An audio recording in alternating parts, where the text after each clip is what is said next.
My name is Morgan Vaughn, and I'll be discussing distracted driving. My audience is a group of high school students who are getting ready to go home before summer break. Slide 1. My name is Morgan Vaughn, and I'm here to talk to you about distracted driving. While I was in high school, we always talked about drunk driving and texting and driving, but never really the topic of distracted driving. Slide 2. There are 9 different forms of distracted driving. Each one is just as fatal as the next. This can be texting and driving, talking on the phone while driving, and even eating while driving.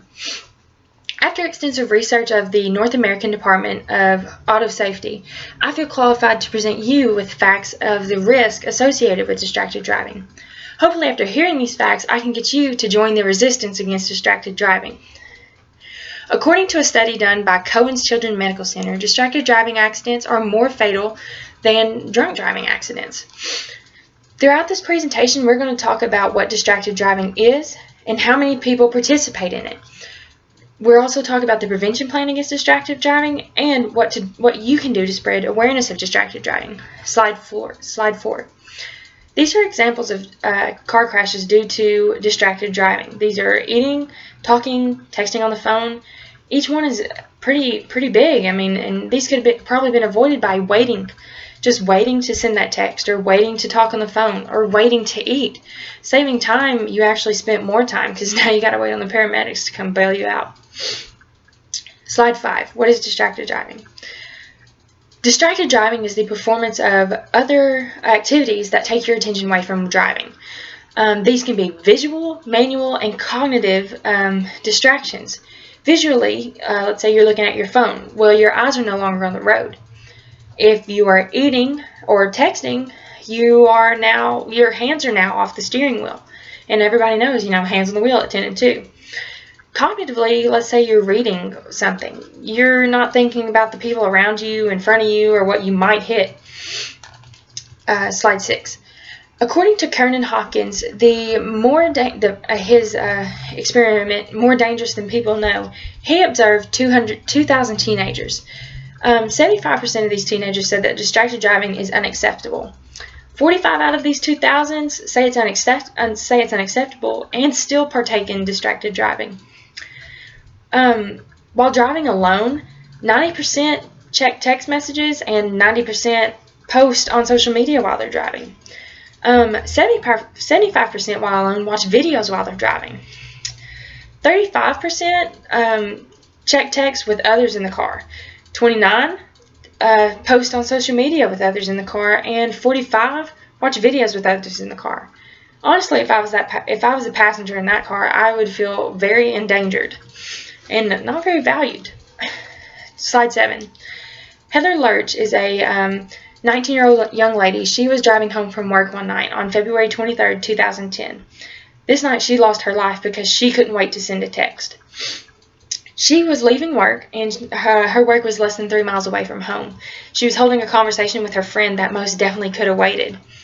Her parents are now using her story to send the message, "Please don't text and drive, come home alive." If she could have just waited 3 miles, she could have been home and sent that text and been home safely.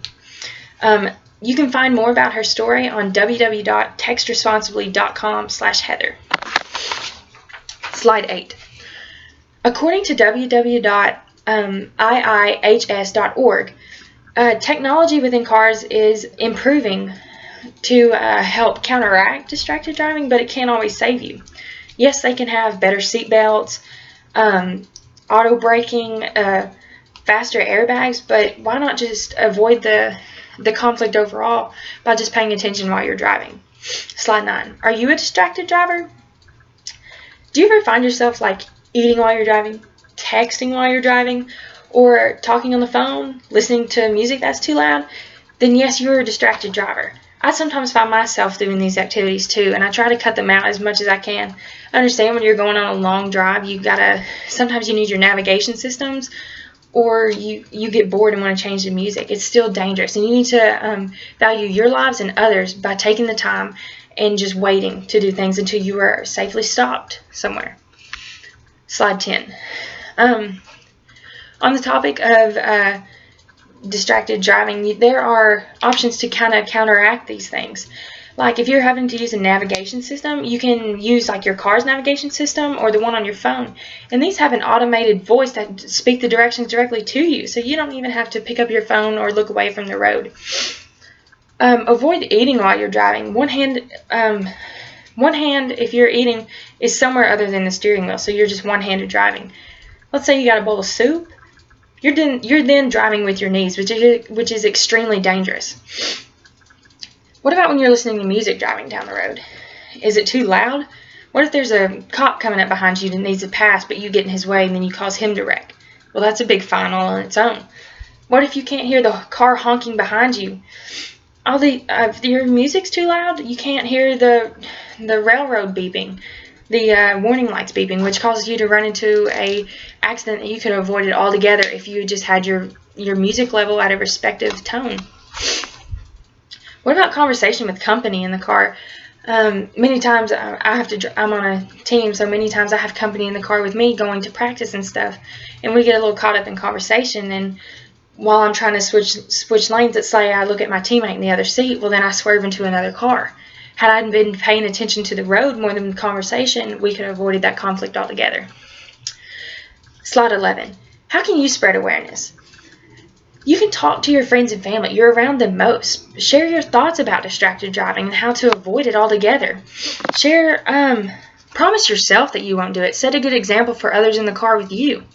Share real stories like your own personal event or something that you've looked up on the internet, like Heather and her family. We can avoid situations like Heather's family had to go through all the time by just paying attention while we're driving. If you're in the car with your friends and you feel at risk because they're being distracted drivers, tell them to stop or just take their phone away from them. Get the distraction out of their hands and help them out to help you out. Slide 12. Distracted driving is an easy trap to fall into. It's extremely dangerous. By knowing what distracted driving is and thinking about people's lives like Heather's family, and having a plan of prevention and knowing your alternatives, you can avoid distracted driving altogether. From what you have learned today, I'm calling on you to take action and join the resistance against distracted driving. Help save your lives and others. Don't put your family through what Heather's family had to go through. Save your friends. You don't want to lose them either. Distracted driving is a dangerous and easy trap to fall into. So I am calling on you again to take action and join the resistance against distracted driving.